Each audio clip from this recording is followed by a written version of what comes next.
Hello friends, welcome to our YouTube channel Artech Civil Academy. दोस्तों, मेरा नाम राज शर्मा है और आज से आपकी क्लासेस स्टार्ट होने वाली है आर्ट एंड कल्चर के बारे में। दोस्तों, कहते हैं कि राजस्थान में अगर आपको जीके के बारे में सारी इन्फॉर्मेशन लेनी है तो 3 सब्जेक्ट हमारे बेस्ट इंपॉर्टेंट सब्जेक्ट होता है। पहला होता है हिस्ट्री, दूसरा आपका होता है ज्योग्राफी और तीसरा होता है आर्ट एंड कल्चर। देखो, हिस्ट्री के बारे में तो यही है कि वीरों का इतिहास क्या क्या रहा है, कौन सा राजा कब पैदा हुआ, कौन से युद्ध हुए, ये सारी इन्फॉर्मेशन आपको मिलती है हिस्ट्री में। ठीक है। इसके अलावा राजस्थान की ज्योग्राफिकल लोकेशन क्या है, कौन सा जिला कहाँ पर पड़ता है, कौन से नदियाँ कहाँ पर आती है, किस तरह से नदियों का रूट होता है, ये सारी इन्फॉर्मेशन आपको मिलती है ज्योग्राफी में। ठीक है। तीसरी जो सबसे इंपॉर्टेंट चीज़ है, अगर आप राजस्थान में रहने आए हो तो आपको पता होना चाहिए कि राजस्थान के लोग कैसे हैं, राजस्थान में पहनावा कैसा पहना जाता है, राजस्थान की संस्कृति क्या है, राजस्थान में कौन कौन सी कलाएं हैं, चित्रकला है या बाकी और कौन कौन सी कलाएं हैं, किस किस तरह का यहाँ पे काम होता है। इसके अलावा कौन कौन से लोग आभूषण पहनते हैं, कैसा पहनावा होता है और किस तरह से इनका कल्चर है। तो ये सारी चीज़ें आपको मिलती है कहाँ पर? आर्ट एंड कल्चर, कला और संस्कृति में मिलती है। दोस्तों, मेरा नाम राज शर्मा और आज हम शुरुआत करने वाले हैं इस वीडियो की आर्ट एंड कल्चर के सबसे ट्रेंडिंग टॉपिक राजस्थान के त्यौहार के बारे में। बट बिफोर दैट, अगर आपने हमारा यूट्यूब चैनल सब्सक्राइब नहीं किया है तो आप सब्सक्राइब कर लीजिए और वीडियो को पूरा एंड तक देखें। आज आपको पता चल जाएगा कि राजस्थान के त्यौहार किस तरह से होते हैं और अगर आपने आज तक इन त्योहारों के बारे में थोड़ा बहुत पढ़ा है लेकिन याद नहीं होता राजस्थान के त्यौहार कैसे याद करें, किस तरीके से सामंजस्य बैठा है इन सब चीज़ों में, तो आज मैं आपके सारे डाउट्स क्लियर करने वाला हूँ।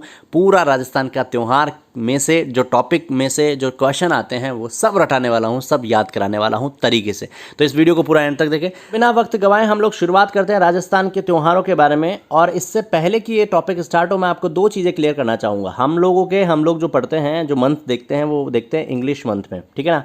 जो हम लोग पढ़ेंगे इसमें विक्रमी संवत वाले महीने, जो हिंदू नववर्ष के लिए या भारतीय नववर्ष के साथ में शुरू होते हैं, या भारतीय आप उनको कह सकते हो भारतीय महीने कह सकते हो।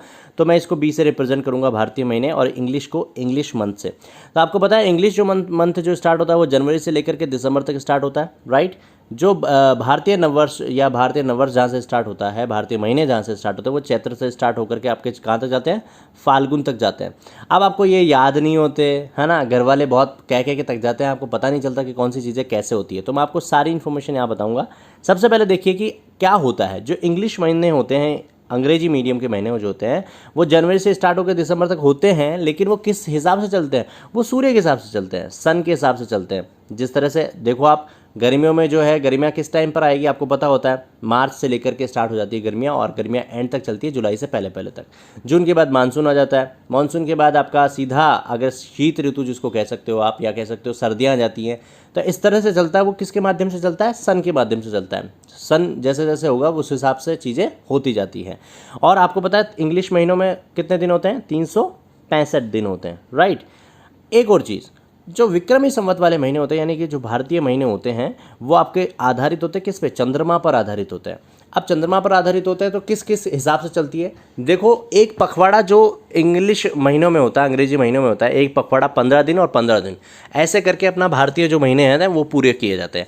15 दिन अमावस्या के रहते हैं, मतलब 15वें दिन अमावस्या आएगी, 1 से स्टार्ट होते होते फिर अमावस्या आती है। ठीक है। उसके बाद 1 से वापस स्टार्ट होते हैं और फिर अगले जो 15वां दिन है वो आपका आ जाता है, पूर्णिमा आ जाती है।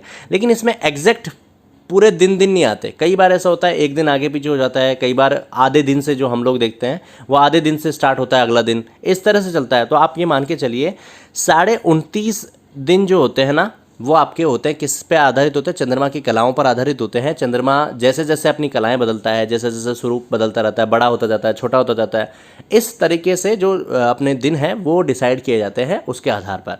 अगर आप इनको 12 से मल्टीप्लाई करोगे, 29.5 दिनों को 12 से मल्टीप्लाई करोगे तो 354 या 355 दिन आ जाते हैं। लेकिन हम लोगों ने पढ़ा है 365 दिन, लगभग 10 दिन का अंतराल इसमें रहता है। लेकिन आगे देखिए क्या होता है, 354 या 355 दिन, ये वाले मान लीजिए 365 दिन आपके इंग्लिश महीने यानी अंग्रेजी महीने के हैं। दोनों में गैप कितना आ गया? 10 दिन का आ गया। अब इस 10 दिन को कमी को पूरा करने के लिए क्या किया जाता है? हर तीसरे साल में, यानी हर तीसरे साल में क्या होगा? दूसरे साल में 10 दिन और बढ़ गए, फिर तीसरे साल में 10 दिन और बढ़ गए, ऐसे करते करते 1 महीना बढ़ गया आपका। पता चला आपको? अब क्या होता है, तीसरे साल में ये चीज़ें हो जाती हैं और आपको वापस बैक आने के लिए यानी कि बराबर आने के लिए 1 महीना एक्स्ट्रा हो जाता है। उस एक्स्ट्रा महीना को हिंदी महीनों में क्या किया जाता है या भारतीय महीनों में क्या किया जाता है, अधिक मास का नाम दे दिया जाता है, जो कि अभी चल रहा है वास्तव में। अधिक मास क्या होता है, ये 3 साल में बढ़ा हुआ जो मास होता है ना, मतलब महीना, मास मतलब महीना। तो 3 साल में क्या होता है, हर 10 दिन हर साल आपके 10 दिन बढ़ते जाते हैं, इस तरह से 1 महीना बढ़ जाता है, इसलिए इसको नाम दिया जाता है एक अधिक मास। तो अधिक मास फिर इंक्लूड कर दिया जाता है ताकि अंग्रेजी महीने और भारतीय जो महीने हैं वो पैरेलल चलते रहें, कोई दिक्कत नहीं है। समझ में आ गई आपकी बात। अब मैं आपको बताता हूँ कि शुरुआत कहाँ से होती है। ये देखिए आपके विक्रमी संवत के महीने, सबसे पहले आता है चैत्र आता है। चैत्र कब आता है ये आप समझ लीजिए, आप मान के चलिए मार्च और अप्रैल का जो मिड का टाइम होता है ना, वहाँ से आपके चैत्र स्टार्ट हो जाता है। उसके बाद वैशाख आ जाता है, फिर जेठ आ जाता है, ज्येष्ठ जिसको बोलते हैं, आषाढ़, श्रावण, भाद्रपद, आश्विन, कार्तिक, माघशीष, पोष, माघ और फाल्गुन। इस तरह से आपके 12 महीने ये वाले आ जाते हैं। प्लस हर तीसरे साल में 1 महीना और एक्स्ट्रा जुड़ जाता है, उसका नाम होता है अधिक मास। उस अधिक मास या पुरुषोत्तम का महीना भी उसको कहा जाता है, तो वो ऐड कर दिया जाता है। इस तरह से आपके ये महीने होते रहते हैं। अब आगे देखिए, एक चीज़ और बता दूं आपको, ये देखिए जो मैंने बताया वो आपको समझ में आएगा। सूर्य आधारित कैलेंडर से बराबर करने के लिए प्रत्येक 3rd वर्ष मतलब तीसरे वर्ष में विक्रमी संवत में एक अतिरिक्त महीना जोड़ दिया जाता है, जिसे अधिक मास कहा जाता है। आप देख लीजिए, जोड़ लीजिए और आपको पता चल जाएगा, एकदम एग्जैक्ट मैच करेगा इससे अंग्रेजी मीडियम वाले महीने से, ठीक है ना। नेक्स्ट हम लोग पढ़ते हैं, देखो आप कैसा क्या होता है मैंने आपको बता दिया, पोष, माघ। अच्छा, कब कब कौन कौन सी चीज़ आती है, तो जनवरी से याद रख लीजिए आप, जनवरी से जनरली याद रखते हैं। तो जनवरी में आता है पोष और माघ का बीच का जो महीना आता है वो जनवरी में आता है। उसके बाद क्या होता है, माघ फाल्गुन आपके फरवरी में आता है, फाल्गुन चैत्र मार्च में आता है, जो कि मैंने बताया था। चैत्र और वैशाख यहाँ से आपके नववर्ष स्टार्ट होता है। देखिए हमारा जो न्यू ईयर है अंग्रेजी वालों का, वो जनवरी से स्टार्ट होता है, जबकि भारतीय नववर्ष जो स्टार्ट होता है वो चैत्र से स्टार्ट होता है, राइट। बस ये कुछ चीज़ें हैं जो आपको याद रखनी पड़ेगी। उसके बाद वैशाख ज्येष्ठ मई में आ जाता है, ऐसे करके पूरी डिटेल आपको सेम टू सेम मिल जाएगी, राइट। नेक्स्ट हम लोग बढ़ते हैं आगे की तरफ, और अब मैं आपको बताने वाला हूँ एक चीज़ जो सबसे इंपॉर्टेंट चीज़ है, जिसमें से ज़्यादा क्वेश्चन पूछे जाते हैं और मोस्टली पूछे ही जाते हैं। देखो एक ट्रिक है, तीज त्योहारा बावड़ी ले डूबी गणगौर। हिंदू त्यौहार जो है जनरली कहाँ से स्टार्ट होते हैं, त्यौहार की बात कर रहा हूँ, त्यौहार जो महीने स्टार्ट होते हैं या जो महीने आप कह सकते हो भारतीय महीने कहाँ से स्टार्ट होते हैं, वो चैत्र से स्टार्ट होते हैं। लेकिन जो त्यौहार जो स्टार्ट होते हैं ना, वो एग्जैक्टली त्यौहार कहाँ से स्टार्ट होते हैं, वो स्टार्ट होते हैं श्रावण शुक्ल तृतीया, श्रावण की शुक्ल की तृतीया। अभी शुक्ल और कृष्ण का भी मैं आपको थोड़ा सा आगे जाकर के आइडिया दे दूंगा। आप समझिए, छोटी तीज आती है, कब आती है, श्रावण शुक्ल तृतीया को आती है। अब ये श्रावण क्या है, शुक्ल क्या है और तृतीया क्या है, ये सारी चीज़ें मैं आपको बताने वाला हूँ आगे। तो छोटी तीज मतलब तीज से हमारे त्यौहार स्टार्ट होते हैं, हिंदू त्यौहार, और वो कहाँ तक चलते हैं, गणगौर तक जाकर के समाप्त हो जाते हैं। फिर त्योहारों पर ब्रेक लग जाता है, उसके बाद में चालू हो जाते हैं सारी चीज़ें। ज़्यादातर त्यौहार आपको यही मिलेंगे, ठीक है ना। नेक्स्ट हम लोग बढ़ते हैं आगे की तरफ। अब मैं आपको बताता हूँ, देखो श्रावण से हम लोग शुरू कर रहे हैं। श्रावण कब आता है ये समझिए आप। सबसे पहले तो श्रावण आपका महीना आता है जब जुलाई खत्म हो जाता है, तो अगस्त के बाद का जो भी अगस्त वाला महीना जनरली जिसमें भी है, जिसमें रक्षाबंधन आती है, आप ये समझ लीजिए कि अगस्त का जो महीना होता है लगभग वो श्रावण का महीना होता है। जुलाई एंड से स्टार्ट होता मतलब जुलाई मिड जुलाई से स्टार्ट होता अगस्त तक चल जाता है। वो आपके महीना कौन सा होता है, वो होता है श्रावण महीना। अब देखिए श्रावण महीना, अच्छा एक और चीज़ मैं आपको बताऊँ, जो हर महीना जो होता है उसमें 15 दिन मैंने आपको बताए थे, 15 दिन इसके होते हैं, 15 दिन पूर्णिमा के होते हैं।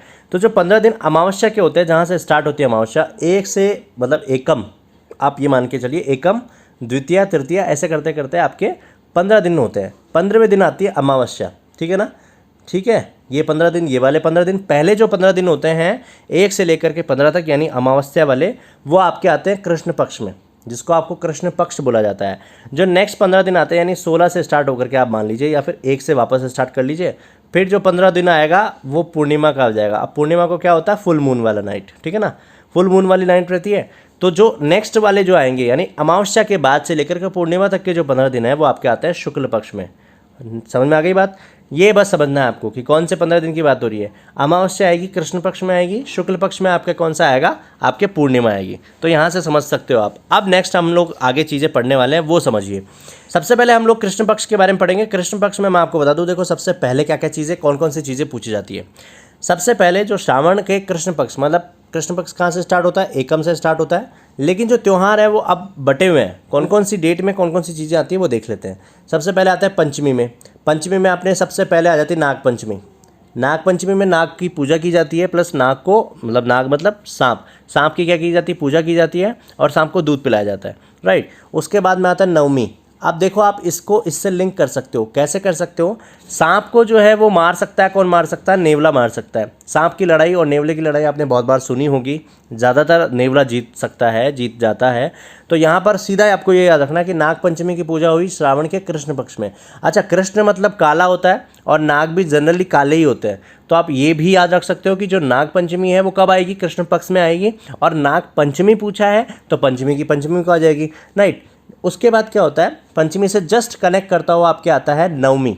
नवमी में क्या होता है, न से नवमी और न से नेवला, ठीक है। तो नेवले की पूजा की जाती है। नेवले को जनरली क्या किया जाता है, निडरी नवमी भी बोला जाता है इस चीज़ को, निडरी नवमी। तो इन दोनों को आपको याद करके अच्छे से समझ जाना है। नेक्स्ट क्या होता है, जो इसकी अमावस्या आती है श्रावण वाली। अब क्या होता है, जनरली मैं आपको समझाऊँ, श्रावण के महीने में क्या होता है, बरसात ज़्यादा होती है, मानसून का वक्त आ चुका होता है।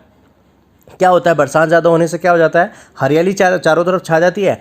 इसलिए जो अमावस्या आएगी, श्रावण की जो अमावस्या आएगी उसको बोलेंगे हरियाली अमावस्या, ठीक है। इस हरियाली अमावस्या में कौन कौन सी जगह मेले लगते हैं वो इंपॉर्टेंट है। क्वेश्चन यहाँ से बनता है कि हरियाली अमावस्या कौन से महीने में आती है, कौन से पक्ष में आती है, प्लस कौन कौन सी जगह की क्या क्या प्रसिद्ध है या कहाँ मेले लगते हैं, तो वो समझना है आपको। ये 3 मेले हैं। कल्पवृक्ष मेला लगता है मांगल्यावास अजमेर में, इनको याद ही करना पड़ेगा, इनको आप समझ नहीं सकते। फतेह सागर झील मेला, फतेह सागर से आप सीधा याद रख सकते हो, उदयपुर में है। बूढ़ा जोहड़ एक जगह है, वो भी श्रीगंगानगर में है, वो आप याद रख सकते हो, ठीक है। ये सारी चीज़ें समझ में आई आपके। नेक्स्ट कृष्ण पक्ष में ही यहाँ पर कृष्ण पक्ष खत्म हो जाता है, क्योंकि अमावस्या का आ गया, यहाँ पर कृष्ण पक्ष आपका खत्म। अब हम लोग बढ़ते हैं इधर, किधर, शुक्ल पक्ष में आते हैं। शुक्ल पक्ष में स्टार्ट कहाँ से होता है, पहले से स्टार्ट होकर के 15 तक मतलब पूर्णिमा तक जाएगा।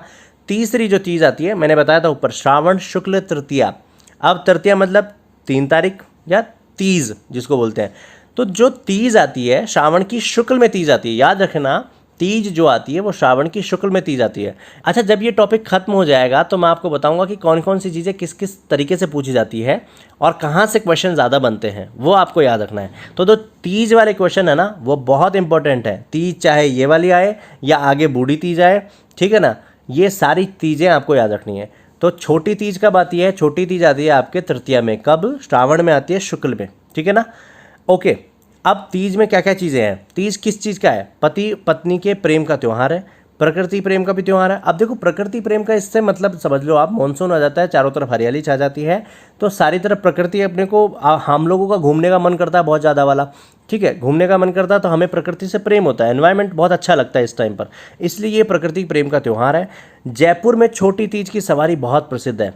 छोटी तीज की सवारी निकाली जाती है, बहुत चाव से निकाली जाती है। अभी लॉकडाउन के चक्कर में नहीं निकाली गई, या उससे पहले कंस्ट्रक्शन हो रहा था वहाँ पे मेट्रो का, इस वजह से निकाली तो गई, लेकिन बहुत वो जो जुलूस होता है, वो जो मज़ा होता है, जो वो नहीं मिल पाया उस तरीके से, बट निकाली गई है। तो जयपुर में छोटी तीज की सवारी ज़्यादा प्रसिद्ध है, ये याद रखना है। एक और चीज़, अगर आप राजस्थानी के हो और आपको पता चलता है कि राजस्थानी में गाने जो आते हैं ज़्यादातर वो किस चीज़ पर बेस्ड होते हैं, तो लहरिया से बहुत सारे गाने बने हैं। तो लहरिया क्या होता है, लहरिया एक ओढ़नी होती है, लहरिया एक प्रकार होता है कपड़े का, ठीक है। तो उसमें महिलाएं क्या करती है, लहरिया की ओढ़नी ओढ़ती है, अलग अलग रंग की लहरियाँ आती हैं, ठीक है, उसकी ओढ़नी ओढ़ती है तृतीया पर, ठीक है ना। उसके बाद सिंजारा आता है। अब सिंजारा होता क्या है, देखो सिंजारा मैं आपको समझा दूँ एक चीज़, जो भी नवविवाहिता होती है, जिसकी शादी हुई है या जिसकी शादी होने वाली है, उसको क्या करता है, ससुराल पक्ष के लोग जो हैं उसे उपहार में कुछ चीज़ें भेंट करते हैं, उसे देते हैं, उसके ससुराल उसके पीहर में पहुँचाई जाती हैं चीज़ें। वो कब होता है, ये तीज को होता है, छोटी तीज को होता है, ठीक है ना। तो यहाँ पर सिंजारा आया जाता है, ये समझ लीजिए आप। तो तीज की समझ में आ गई आपको। नेक्स्ट हम लोग पढ़ेंगे, इसी में आगे मैं आपको समझाऊंगा पूर्णिमा में चलते हैं, शुक्ल पक्ष की पूर्ण। अच्छा, ये याद रखना कि अमावस्या कृष्ण पक्ष में आती है और शुक्ल पक्ष में क्या आती है, पूर्णिमा आती है। तो पूर्णिमा में रक्षाबंधन का त्यौहार आता है, आपको पता होना ही चाहिए, ये फिक्स बात है कि आप याद रख लीजिए कि रक्षाबंधन कब आता है, पूर्णिमा पर आता है। पूर्णिमा को, इसको नारियल पूर्णिमा भी कहते हैं, याद रखना आप। कभी कभी आपके जब रक्षाबंधन में राखी बांधती है बहन, तो आपको एक नारियल भी दी जाती है, तो इसको नारियल पूर्णिमा भी कहते हैं। इस दिन किसकी पूजा की जाती है, श्रवण कुमार की पूजा की जाती है, राइट। यहाँ पर हम लोगों का एंड हो चुका है श्रावण महीने का। अब हम लोग पढ़ेंगे नेक्स्ट भाद्रपद महीना। भाद्रपद का जो महीना है वो सबसे ज़्यादा त्यौहार वाला महीना है, सबसे ज़्यादा त्यौहार मनाए जाते हैं भाद्रपद में, ठीक है ना। तो वहीं से शुरुआत करते हैं। सबसे पहले कृष्ण पक्ष की बात करेंगे। कृष्ण पक्ष में तृतीया आती है। तृतीया, अब देखो एक चीज़ आपको समझनी है, श्रावण जो शुक्ल तृतीया आई वो आपकी छोटी तीज है, उसके जस्ट बाद में जो तीज आएगी वो आपकी कौन से पक्ष में आएगी, कृष्ण पक्ष में आएगी। और कृष्ण पक्ष में जो तीज आएगी उसको बोलेंगे बड़ी तीज, बूढ़ी तीज, सातुड़ी तीज, कजली तीज। ये चारों तीज आपको बोली जाती है। सबसे बड़ी और इम्पोर्टेंट चीज़ यहाँ से क्वेश्चन बनते हैं, ठीक है ना। कजली तीज कौन सी है, कौन से पक्ष में आती है, ठीक है ना। बूंदी में बड़ी तीज की सवारी प्रसिद्ध है। अच्छा, छोटी तीज की सवारी कहाँ प्रसिद्ध थी, जयपुर में प्रसिद्ध थी। इसके अलावा बड़ी जो तीज है जो आती है उसकी सवारी कहाँ की प्रसिद्ध है, वो बूंदी की प्रसिद्ध है। नेक्स्ट हम लोग पढ़ेंगे, इसमें पहले मैं कृष्ण पक्ष बता देता हूँ, फिर आपको शुक्ल पक्ष बताऊँगा, ठीक है ना। सो कृष्ण पक्ष में अब देखो तीज हो गई, बड़ी तीज हो गई। उसके बाद देखो आपको मैं एक चीज़ बताऊँ, आपने नाम सुना होगा कृष्ण जन्माष्टमी। मैं आपको लिंक करता हुआ समझाऊंगा, आराम से समझिएगा आप। कृष्ण जन्माष्टमी, देखो नाम में ही समझ में आ रहा है, कृष्ण जन्माष्टमी, अष्टमी आ रहा है लास्ट में, मतलब अष्टमी को मनाई जाती है। कृष्ण लिखा हुआ आ रहा है, इसका मतलब साफ साफ है कि कृष्ण जी का जन्म हुआ था। और कौन से पक्ष में हुआ था ये भी आप समझ सकते हो, कृष्ण जन्माष्टमी मतलब कृष्ण पक्ष में जन्म हुआ था। कौन से कृष्ण पक्ष की, अष्टमी को जन्म हुआ था। तो कृष्ण पक्ष के अष्टमी को कृष्ण जन्माष्टमी का जन्म हुआ। अब आपको एक कथा याद होगी, कहानी याद होगी, बेसिक से आइडिया है, इतना तो आइडिया होता ही होता है कि कृष्ण जी के जो बड़े भाई थे वो उनका नाम था बलराम, ठीक है ना। अब बलराम बड़े भाई थे, मतलब पहले पैदा हुए, और पहले पैदा हुए तो कब पैदा हुए, वो पैदा हुए थे छठ को, मतलब षष्ठी को पैदा हुए थे। अष्टमी को कौन पैदा हुआ, आठे को, मतलब आप जनरली लैंग्वेज में बात करें तो आठे को कौन पैदा हुए, कृष्ण जी पैदा हुए। और उससे जस्ट 2 दिन पहले छठ को कौन पैदा हुआ था, बलराम जी पैदा हुए थे, जिसको कहते हैं ऊप छठ। ऊप छठ, हल छठ, बलराम जयंती बोलते हैं, बलराम जी कृष्ण जी के बड़े भाई हैं। अब ऊप छठ और हल छठ क्यों बोला जाता है, इस दिन हल की भी पूजा की जाती है। बलराम जी का जो आप कह सकते हो जो हथियार था, है ना, वो क्या था, वो हल था, तो उसकी पूजा की जाती है। प्लस ऊप छठ क्यों बोलते हैं, जो कुंवारी लड़कियां जितनी भी होती है वो इस दिन अच्छे वर पाने के लिए क्या करती है, व्रत करती हैं, फास्ट रखती हैं। और वो फास्ट ऐसा रखती हैं जिसमें वो बैठती नहीं है, पूरे दिन खड़ी रहती हैं, ठीक है ना। तो इसलिए उसको ऊप छठ भी बोला जाता है। तो याद रखिएगा, अगर आपके घर में आसपास में किसी ने व्रत किया हो, फास्ट किया हो, तो ये समझ लीजिए कब किया करते हैं वो व्रत, वो ऊप छठ को करते हैं, षष्ठी को। तो आपको दोनों चीज़ें लिंक कर दी के समझा दी गई, अष्टमी आ गई और षष्ठी आ गई, समझ में आ गया। उसके बाद जस्ट जन्माष्टमी के अगले दिन जो आती है वो आती है गोगा नवमी। गोगा नवमी, अब क्या होता है मैं आपको एक चीज़ समझा दूँ अच्छे से। जब रक्षाबंधन हमने मनाई, श्रावण शुक्ल पूर्णिमा को रक्षाबंधन मनाई, रक्षा सूत्र हमारे हाथों में बांधा गया, राखी बांधी गई।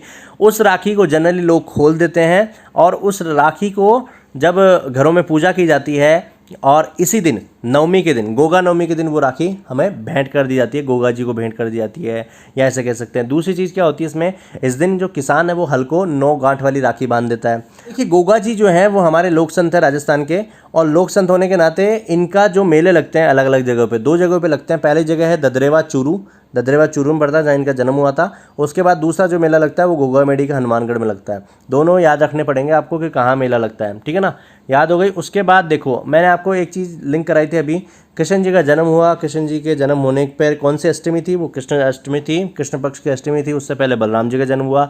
अब क्या होता है, उसके जस्ट बारस कृष्ण जी को क्या पसंद है, देखो कृष्ण पक्ष में सारी चीज़ें आ रही हैं। कृष्ण जी को क्या पसंद है, बछड़े पसंद है, गायें पसंद है। तो बछड़ों की जो क्या करते हैं, पूजा की जाती है। कब की जाती है, वो की जाती है द्वादशी बारस के दिन की जाती है। इसको जनरली बारस बोलते हैं, और इसको बछड़े से याद रख सकते हो, बच बारस। इस दिन क्या होता है, इस दिन चाकू का प्रयोग नहीं किया जाता है, साबुत अनाज का प्रयोग किया जाता है, ठीक है ना। ये चीज़ समझनी है। बच बारस कैसे, आपको पता चल जाएगा, बछड़ी की पूजा की जाती है। उसके बाद जो अमावस्या आती है, उस अमावस्या को आपको कहते हैं सती अमावस्या।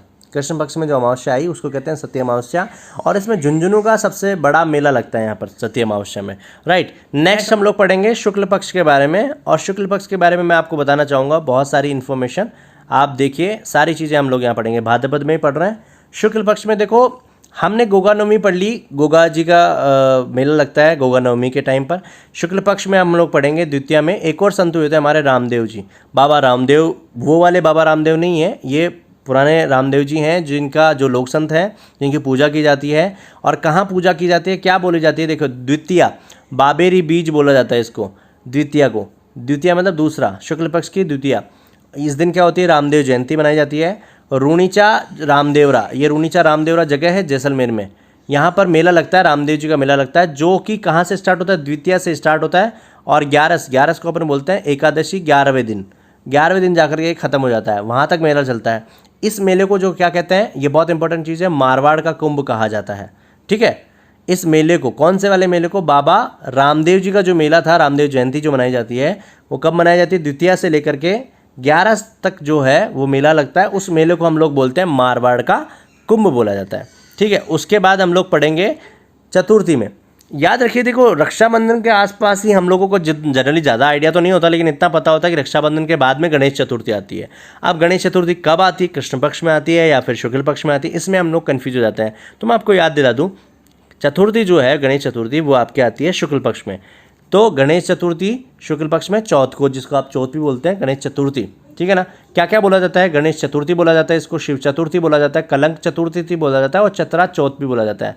अच्छा, एक और चीज़ मैं आपको बताऊं, जैसे लड़कियों का सिंजारा जो है ना, वो कब आता है, वो आपका तीज के टाइम पर आता है। ठीक है, ऐसे ही लड़कों का सिंजारा भी आ जाता है, क्योंकि ऐसा माना जाता है कि गणेश जी की पूजा की जाती है, गणेश जी जयंती मनाई जाती है, उससे पहले लड़कों का भी सिंजारा आता है। अब सिंजारा जो बच्चे, छोटे बच्चे जन्म लेते हैं, उनके सिंजारे आते हैं, उनके ननिहाल पक्ष की तरफ से उनके लिए उपहार लाए जाते हैं, कपड़े लाए जाते हैं, वो आपकी सिंजारा कहलाता है, लड़कों का सिंजारा। तो यहाँ पर दोनों चीज़ों से समझ सकते हो आप। एक बेसिक आइडिया भी दे रहा हूँ आपको, ताकि आप घर परिवार में रहो तो लोग कह सके कि हाँ हमारे लड़के को कुछ आता है या हमारी लड़की जानती है इनका सब चीज़ों के बारे में।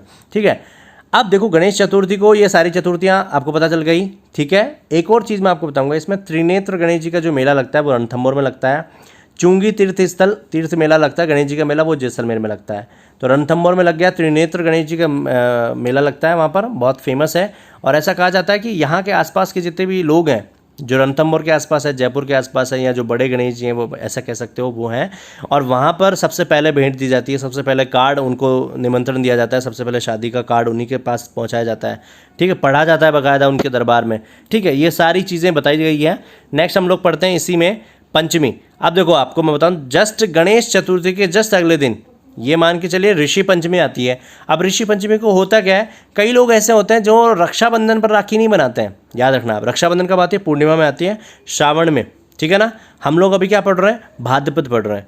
ठीक है, तो श्रावण की पूर्णिमा से लेकर के पंचमी तक आप गिन लीजिए जितने दिन होते हैं, लगभग 20 दिन के आसपास होते हैं। ये 20 दिन जो होते हैं, इन 20 दिनों में क्या होता है, जस्ट 20वें दिन एक और राखी बनाई जाती है।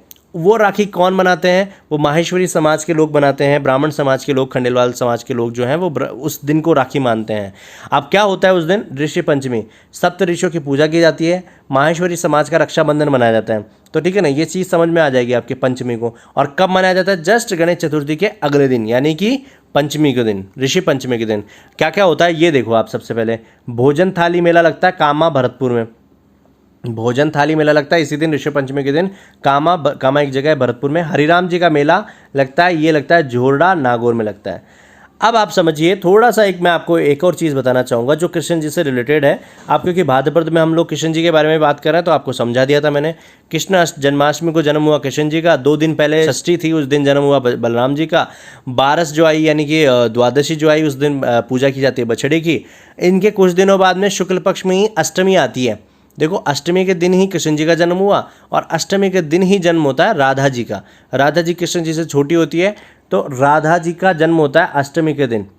एक इंटरेस्टिंग बात मैं आपको बताऊंगा, बहुत ज़रूरी है चीज़ है, ये समझ लीजिएगा आप।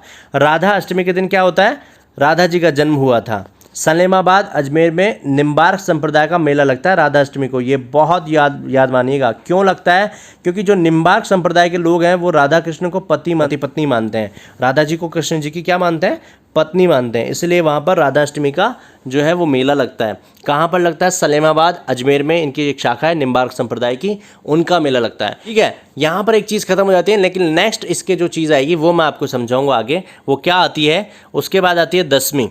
देखो, एक आती है गोगा नवमी, एक आती है तेजा दशमी। दोनों से संबंध याद रख लीजिएगा। गोगा नवमी के दिन आएगी, दशमी जो आती है तेजा दशमी, वो दशमी के दिन आ जाती है। अब गोगा नवमी से आप एक और चीज़ याद रखिए, गोगा नवमी में क्या किया जाता है, गोगा नवमी में आपके क्या की जाती है, जो रक्षाबंधन सूत्र हैं वो आपको चढ़ाए जाते हैं, गोगा जी को चढ़ाए जाते हैं। अब गोगा जी को चढ़ाए जाते हैं, अब रक्षाबंधन के बाद ही आएगा गोगा नवमी, ये भी याद इंपॉर्टेंट है। रक्षाबंधन कब आता है, पूर्णिमा को आता है। पूर्णिमा के बाद कौन सा आता है, गोगा नवमी। किस में आती है, कृष्ण पक्ष में आती है। ठीक है, ऐसे आप क्या कर सकते हो, लिंक करते करते याद करोगे ना तो आपको समझ में आएगी चीज़ें, अदरवाइज आपको समझ में नहीं आ पाएगा, आप याद नहीं कर पाओगे, आप रटोगे। और रटना मेरे ख्याल से इस टॉपिक को बिल्कुल नहीं है, इस टॉपिक को समझते हुए चलना है। तो देखो, एक हो गया गोगा नवमी, एक हो जाती है तेजा दशमी, जिसके नाम में ही दशमी में आपको समझ में आता है। अब गोगा नवमी के थोड़े टाइम बाद में शुक्ल पक्ष में आती है, बस ये चीज़ याद रखनी है। तेजा दशमी के दिन क्या होता है, परबतसर नागौर में पशु मेला लगता है। उसके बाद आती है एकादशी, ये एकादशी बहुत इंपॉर्टेंट है। अच्छा, एकादशियाँ बहुत सारी आती हैं, लेकिन ये जो इंपॉर्टेंट एकादशी है जिसके बारे में हर लगभग एग्जाम में पूछ ही लिया जाता है, एक तो एकादशी के बारे में पूछा जाता है, एक आपके तीज के बारे में पूछा जाता है, एक आपकी जो चतुर्थियाँ वगैरह आती हैं उनके बारे में पूछा जाता है। तो एकादशी, ये जो एकादशी है वो कैसे लिंक है कृष्ण जी से, वो मैं समझाऊंगा आपको। इस एकादशी को बोलते हैं जल झूलनी एकादशी, देव झूलनी एकादशी। जल झूलनी एकादशी, देव झूलनी एकादशी। झूलनी दोनों में वर्ड आ रहा है कॉमन, आप समझिए। झूलने का मतलब आपको समझ में आता है, सीधी सीधी बात। और देव का मतलब है देवताओं को, मतलब जो भी मंदिर में देवता विराजते हैं, जो भी पूजा की जाती है, जिन भी देवताओं की, भगवान की पूजा की जाती है, उनको एक ऐसी जगह ले जाया जाता है जहाँ पर जल होता है अच्छी खासी मात्रा में, और वहाँ तक ले जाने में उनको झुलाया जाता है ना। तो इस चीज़ को ऐसे समझिए आप। अब क्या होता है, इस दिन भगवान कृष्ण जी को नहलाया जाता है। अब आपको मैं एक चीज़ बताना चाहूँगा, कृष्ण जन्माष्टमी आए, अष्टमी को आ गई, कृष्ण अष्टमी भाद्रपद की ही अष्टमी को आई है। उसके बाद जितने दिन बच गए वो एकादशी आ गई।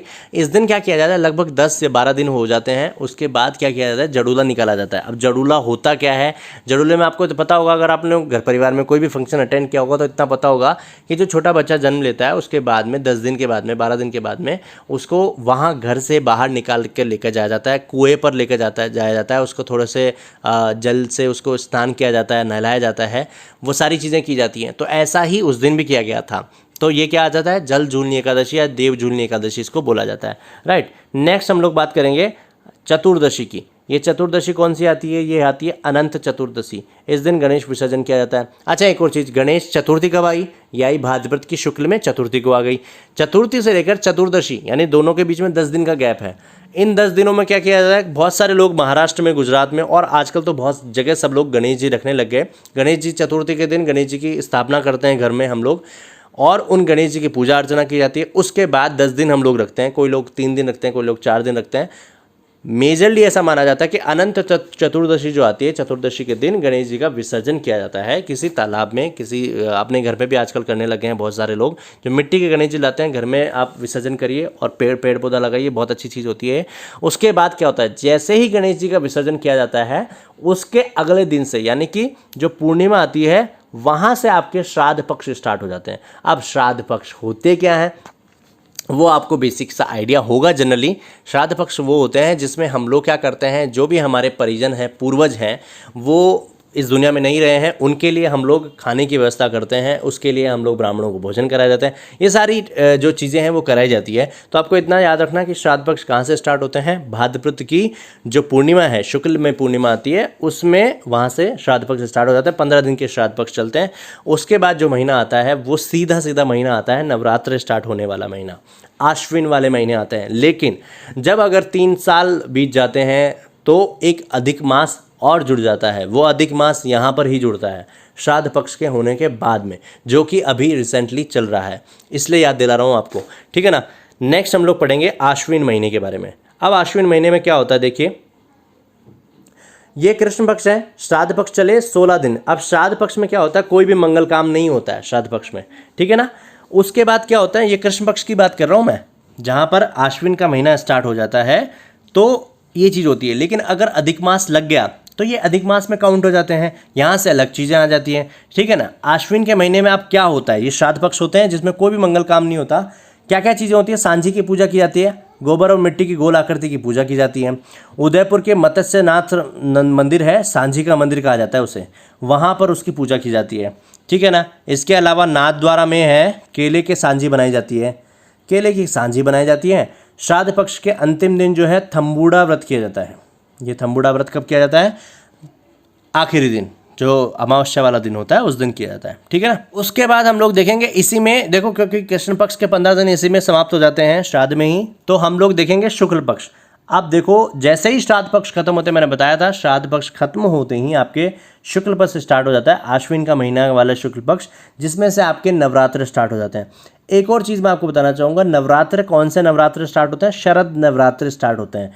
शरद नवरात्र मतलब जिसके बाद क्या आती है? शीत ऋतु आना स्टार्ट हो जाती है। और शरद से आप ये भी याद रख सकते हो कि शरद पूर्णिमा भी इसी में आती है। तो जो नवरात्र स्टार्ट होते हैं, नवरात्रों के ख़त्म होने के बाद थोड़े दिनों के बाद जो पूर्णिमा आती है वो शरद पूर्णिमा होती है। शरद ऋतु बेसिकली यहाँ से स्टार्ट हो जाती है। शरद नवरात्र प्रारंभ हो गए, 1 से स्टार्ट हो गए। उसके बाद 1 से स्टार्ट होते हैं, 9 दिन तक नवरात्र चलते हैं। इन्हीं में डांडिया होता है, इन्हीं में सारी चीज़ें होती है। मैं आपको याद दिला दूँ एक और चीज़, जो अष्टमी के दिन क्या की जाती है? दुर्गाष्टमी या होमाष्टमी इसको बोलते हैं। इस दिन पूजा की जाती है। जो घरों में छोटी बच्चियां होती हैं, कन्याएं होती हैं, उनको जिमाया जाता है, खाना खिलाया जाता है। दशमी पर आ जाते हैं सीधे सीधे। दशमी को क्या होता है? विजयादशमी। विजयादशमी आपको याद रहना चाहिए, मैं थोड़ा सा ऊपर कर देता हूँ इसको। विजयादशमी क्या होता है? देखो, विजयादशमी होता है दशहरा। दशहरा कब बनता है? आश्विन की शुक्ल की दशमी को बनता है दशहरा। ठीक है ना, इतना याद होना ही चाहिए। अब कहाँ का प्रसिद्ध है, क्या क्या होता है? हथियारों की पूजा की जाती है यहाँ पे। ठीक है, कोटा राजस्थान, कोटा राजस्थान का बहुत ज़्यादा फेमस है दशहरा वाला। ठीक है ना, दशहरा का मेला। इसके अलावा कर्नाटक का मैसूर जो है वहाँ पर दशहरे का ज़्यादा प्रसिद्ध है। खेजड़ी की पूजा भी की जाती है। एक और चीज़ होती है, 5 जून 1988 को खेजड़ी पर डाक टिकट जारी हुआ था। 5 जून पर्यावरण दिवस मनाते हैं हम लोग। राजस्थान का एक ऐसा पेड़ जिसकी हर चीज़ उपयोगी होती है। खेजड़ी वो वृक्ष है जिसकी हर चीज़ ज़्यादा इंपॉर्टेंट है, बहुत ज़्यादा इंपॉर्टेंट है। ठीक है ना। नेक्स्ट हम लोग पढ़ेंगे इसी में। इस दिन क्या होता है? दशहरे वाले दिन को ऐसा कहा जाता है, लीलटास को देखना बहुत ज़्यादा शुभ माना जाता है। लीलटास बेसिकली एक चिड़िया होती है जो नीले टांग की होती है, और उसको क्या होता है, नीले रंग को हम लोग राजस्थानी लोग जो है वो नीला नहीं बोलते, लीला बोलते हैं, लय से लीला वाला। ठीक है ना, इसलिए इसको कहा जाता है लील टांस। और टांस जनरली टांग के लिए यूज किया जाता है, तो आप याद रख सकते हैं। कन्हैया लाल सेठिया ने लीलटास नामक एक कविता लिखी है। जब भी आपके क्वेश्चन आए लीलटास कविता किसके द्वारा लिखी गई है, तो आप पता लगा सकते हो कन्हैया लाल सेठिया के द्वारा। उसके बाद जो पूर्णिमा आती है शरद पूर्णिमा, उसको आप कहते हो शरद पूर्णिमा या रास पूर्णिमा कहते हैं। इस दिन क्या होता है? खीर बनाई जाती है, खीर का भोग लगाया जाता है, और उसके बाद खीर चट करके खा जाते हो आप लोग बढ़िया तरीके से। लेकिन होता क्या क्या चीज़ें इंपॉर्टेंट वो देखो। मारवाड़ महोत्सव मनाया जाता है। मारवाड़ महोत्सव या मांड महोत्सव कह सकते हैं। कहाँ मनाया जाता है? जोधपुर में मनाया जाता है, और राजस्थान सरकार की तरफ से मनाया जाता है ये। एक तो यहाँ पर जोधपुर में मारवाड़ महोत्सव या मांड महोत्सव उसको कह सकते हैं, और चित्तौड़ में मनाया जाता है मीरा महोत्सव। ये कब मनाया जाता है? शरद पूर्णिमा के दिन मनाया जाता है। राइट। तो दोस्तों, राजस्थान का त्यौहार का ये पार्ट फर्स्ट यहाँ पर कंप्लीट करते हैं, क्योंकि बहुत बड़ा पार्ट बन चुका है। नेक्स्ट हम लोग इसका पार्ट सेकंड लेकर आएंगे, और उसमें आपको और जानने को मिलेगा। आगे हम लोग पढ़ेंगे कार्तिक महीने के बारे में। कार्तिक महीने से लेकर के आगे के जो महीने हैं उनको हम लोग कंप्लीट करेंगे पार्ट सेकंड में। यहाँ तक देखिए, इस वीडियो को पूरा देख चुके हैं आप, और आपको पता लग गया होगा किस तरह से समझाया गया है, सारी चीज़ें याद हो गई है। आई होप आपको समझ में आया होगा। और अगर आपको ये वीडियो बहुत अच्छा लगता है तो आप अपने दोस्तों के साथ शेयर कीजिए, अपने लोगों को दिखाइए जो लोग तैयारी कर रहे हैं वास्तव में, या जो लोग जानना चाहते हैं कि भारतीय त्यौहार हम लोग नहीं जानते हैं, समझना चाहते हैं कैसे क्या क्या चीज़ें होती है। तो इनमें सारी इन्फॉर्मेशन आपको दे रखी है, और इसी तरीके से आगे के आर्ट एंड कल्चर के टॉपिक्स भी हम लोग कवर करने वाले हैं। ये पार्ट फर्स्ट था, अब पार्ट सेकंड आएगा, जिसमें मैं आपको बताऊंगा कार्तिक महीने से लेकर के आगे के महीनों के बारे में। तो देखते रहिए हमारा चैनल, और हमारे चैनल को सब्सक्राइब कर लीजिए, ताकि जो आने वाले वीडियोज़ के नोटिफिकेशन है वो आप तक पहले पहुँच जाए। मैं राज शर्मा इसी के साथ आपसे विदा लेता हूँ। Thank you so much.